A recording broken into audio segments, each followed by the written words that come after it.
We recording? Okay, good, good. So this is a pretty off-the-cuff video, as you can tell from everything about the way I look, the background, and all that. Actually, now that I'm here recording, I think that the background we're looking at is quite nice, and I might consider changing the angle from which I record these videos in my bedroom. I just thought I would make this video because I'm a bit behind on lots of other things, a conference presentation I have coming up at the end of the week, and another a fine-tuning workshop that I'm going to that I have to submit a rough draft for last week, so I'm a bit late. And I thought that it would be best still to get a video out there and just update you on what's going on with the channel, things like that. I think it would be fun to introduce a new segment, however often, maybe once a week or every 2 weeks, where I, in video format, respond to some of the more interesting comments or objections I get through YouTube comments on the various videos, and we'll just kind of see how that goes, if that's workable. I'm finding that we're at that time of the year where it's more difficult to get professors specifically to agree to an interview because they've just started term and they're very busy. So things might take a bit of a slowdown, but I'll keep content up even if it's just me, which isn't as entertaining as a dialogue with somebody else, but we'll keep things going as best that I can. If you have any ideas for kinds of content and segments that would be interesting to see or that you think would be a good idea for the channel, let me know.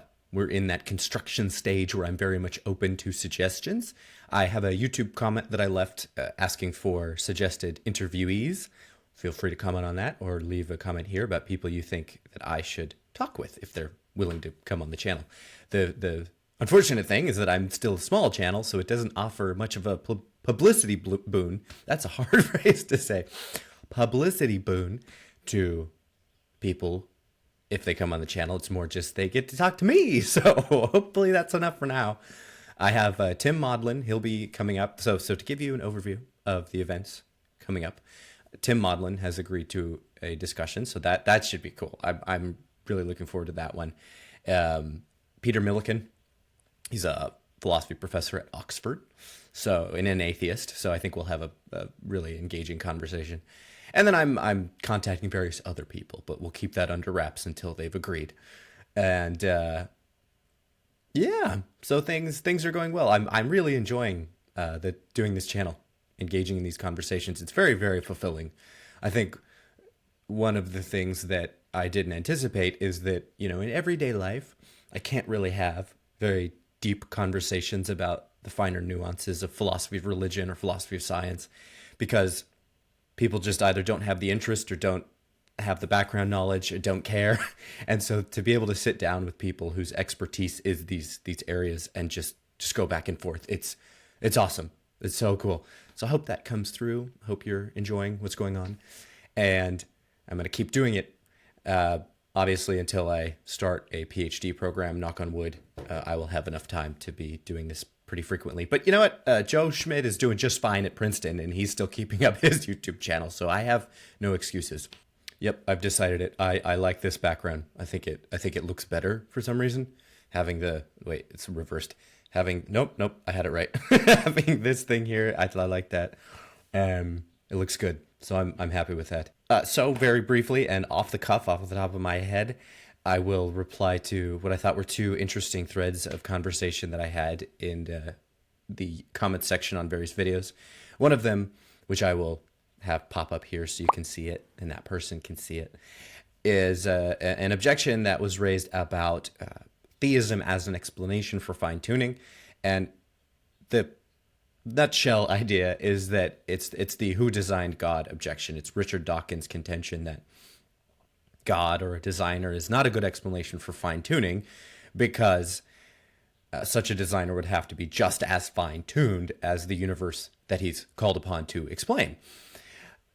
It's interesting because most professional philosophers don't make this argument. They just ignore it. There are a few exceptions, but most of the responses I've read from philosophers, theistic and otherwise, kind of just dismiss this as a silly argument. And that was my original position.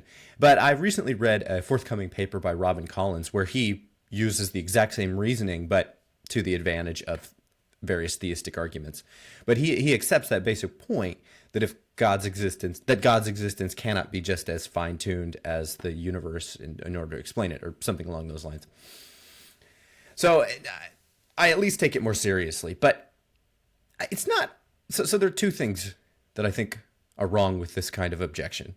The first is that even if God were just as fine-tuned as the universe, whatever that would mean, it's not clear to me that calling upon theism would still be a bad explanation for fine-tuning.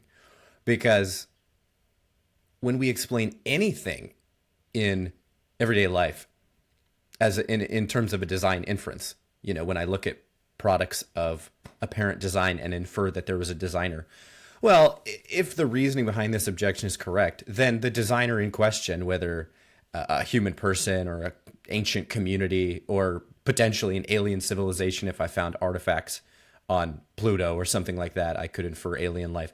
Like in each of these cases, the hypothesis would have to posit entities, agents that are just as complex or fine-tuned as the things to be explained, and yet we would still say that that's a legitimate inference.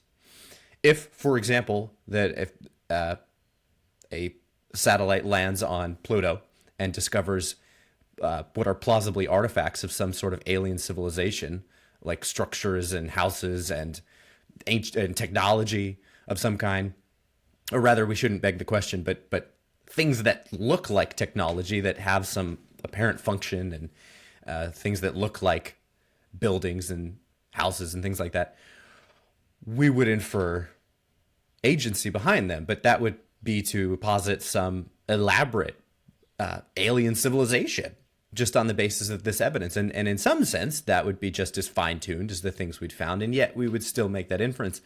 So why should the situation be any different when we approach the universe as a whole? The universe is fine-tuned, and we run through our Bayesian argument to demonstrate that, according to naturalism, this observation of fine-tuning has a very low probability, but on theism it has a higher probability, and so, or likelihood, I should say.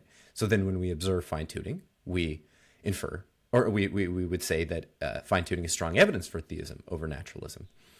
And I just don't understand why that is supposed to be an invalid inference because of this fine-tuning transfer, whereas in the case of hypothetically coming upon evidence for an alien civilization or archaeological findings which indicate an ancient civilization in our past, or just everyday inferences that we happen upon in life. Like if I were walking along the beach and saw SOS spelled out in rocks on the beach. That is a fine-tuned phenomenon.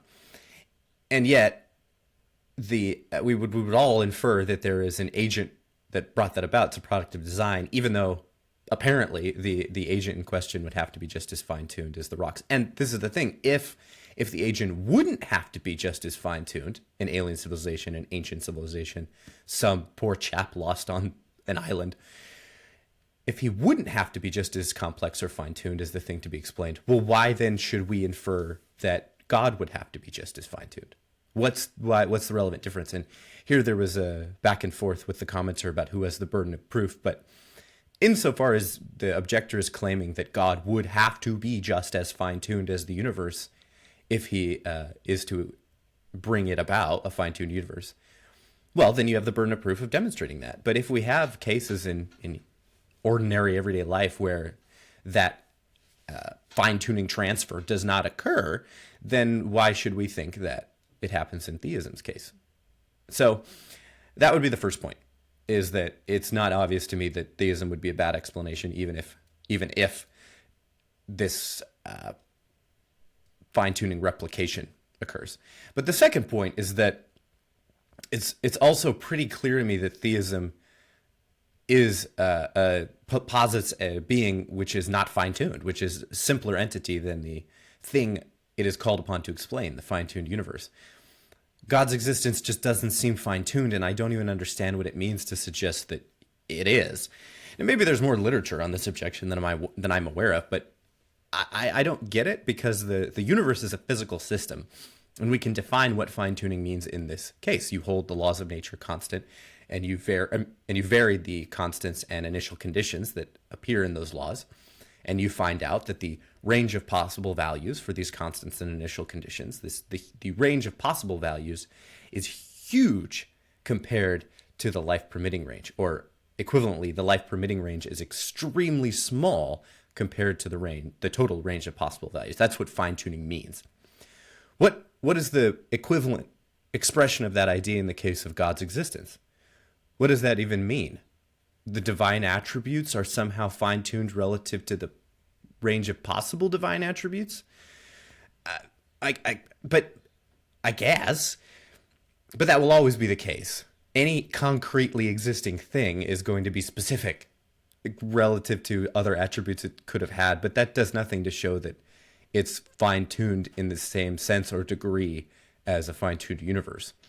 William Lane Craig makes the good point, I think, that as an immaterial entity, you can't appeal to some like God's physical parts coming together to suggest that God is complex. Rather, as a soul, as an immaterial, unembodied mind, there does seem to be a lot of initial plausibility to the claim that God is actually quite simple in construction. And the other point would be that, at least depending upon what kind of design hypothesis you're entertaining, we could talk about theism as a full-blooded hypothesis of God as all-powerful, all-knowing, all-loving. That will raise certain questions. But if our explanation under consideration is just design in general, there is an intelligent designer, and we leave open whether or not that intelligent designer is God specifically, well, why should such a mind be thought complex? Every attribute we're attributing to it just seems to belong essentially to what a mind is: freedom of the will, consciousness, some degree of rationality. Those just, I think, belong to the concept of a mind, so they're not free parameters. So I think that the concept of a fine-tuned God is just ill-defined, and it doesn't make sense to me.